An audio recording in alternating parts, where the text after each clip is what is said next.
नमस्कार, मैं हूं डॉक्टर के Bansal, senior neurosurgeon Narayana hospital Jaipur से। आज हम बात करेंगे ब्रेन ट्यूमर के बारे में। ब्रेन ट्यूमर जिससे कि भ्रांति है, ब्रेन ट्यूमर बहुत ही खतरनाक है। जिसको डायग्नोसिस हो गया उसको समझते हैं लोग कि मौत का फरमान आ गया। ये ऐसा कुछ नहीं है। ब्रेन ट्यूमर दो प्रकार के होते हैं, कैंसर भी हो सकता है, बिना कैंसर का भी हो सकता है। बिना कैंसर की ट्यूमर भी 50% होते हैं और 50% कैंसर के ट्यूमर होते हैं। तो आपको हमेशा 50-50 है, ऐसे नहीं सोचना चाहिए कि ट्यूमर हो गया तो कैंसर का हो गया। और बिना कैंसर का ट्यूमर पूरा निकाल सकते हैं हम 80 से 90% केसेस में, तो जिससे कि आपकी बीमारी पूरी तरह से ख़त्म हो गई।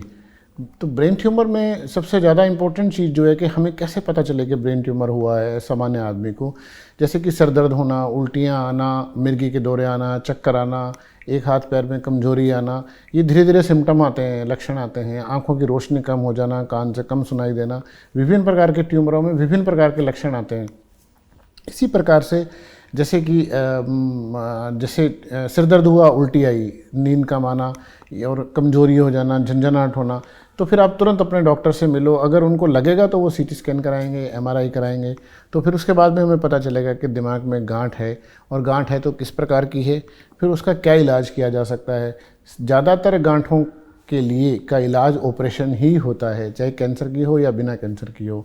कैंसर की ट्यूमर भी हो तो भी कोई ऐसी बात नहीं है, निकालने से जीवन बच सकता है और जीवन लंबा हो सकता है। ऐसा कुछ नहीं है कि बिना कैंसर की जो गांठ है वो भी हम पूरी तरह से निकाल देते हैं तो आप सामान्य ज़िंदगी जी सकते हैं। बहुत से प्रकार के ट्यूमर हैं जो कि बिल्कुल हल्के ग्रेड के कैंसर भी होते हैं। तो इस तरह से सब तरह के ट्रीटमेंट है। फिर रेडियोथेरेपी भी लगवा सकते हैं, और भी बहुत सारी चीज़ें हैं जिनके बाद आदमी सामान्य जीवन जीता है। और हमारे पास ऐसे एक नहीं, बहुत सारे उदाहरण हैं जिसमें कि मरीज आज बिल्कुल सामान्य जीवन जी रहे हैं, जिनको 10-15 साल हो गए ऑपरेशन हुए को। इसलिए हमारी ये आपसे गुजारिश है कि आप ब्रेन ट्यूमर से डरें नहीं और जितनी जल्दी पहचान में आए उसका इलाज कराने की कोशिश करें। नमस्कार।